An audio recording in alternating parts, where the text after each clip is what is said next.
I showed them the research that I had done. I showed them the focus groups. I said, this guy is going to win the nomination. You guys got to do something. Frank Luntz came to my office, who's a dunce as far as I'm concerned. I mean, you know, this guy is a major loser. Frank Luntz came to my office, asked me, first of all, he asked me for an airplane ride. So I gave him an airplane ride in a very nice airplane. Then he comes to my office. All he did is keep saying, I want to come and see you. He comes to my office, wants me to hire his firm to do focus studies or something. I don't need focus studies. I told him, Frank, I don't need focus studies. I have no interest. And after I said that, he does all these negative focus studies on me because it can't be right. Because if you look at polling and all the polling that's gone on having to do with the debate, most people think I won. Most people think I won the debate. So this guy's a wise guy. Maybe he uses his little tiny power at Fox in order to get work. I don't know. But he came up to my office. I couldn't keep him away. I mean, the guy kept calling, please, let me see it.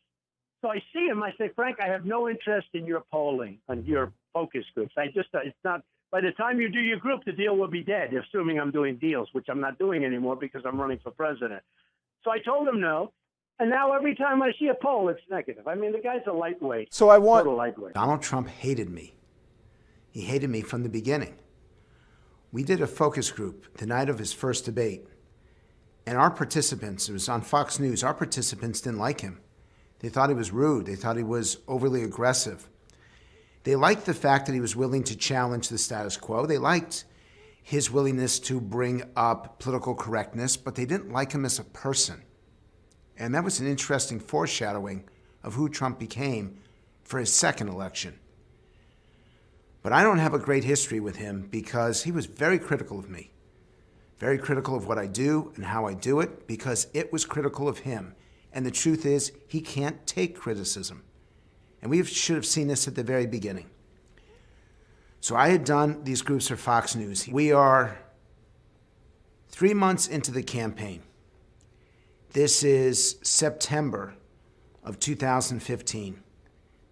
And I had a meeting that has not been reported with Mitch McConnell, John Thune, John Cornyn, John Barrasso. John McCain was there. It was a Senate meeting in John Thune's office. And I didn't know that all these people were coming. But I'd said to Senator Thune, you need to hear me now. You need to hear what I've seen. And he took it so seriously that he invited the entire Senate leadership, and virtually all of them came. And I still remember McConnell saying, you got us here. What do we need to know? And I still remember my saying to him, unless you do something now, Donald Trump is the next president. Or at least, he's going to win the Republican nomination. This is not a fluke. At this point, he was leading, but still, this is before Iowa, before New Hampshire, before any votes have been cast, when the establishment still thought that there was no way that Donald Trump could actually win the nomination. And I told McConnell, and he'll acknowledge it, all the senators were there.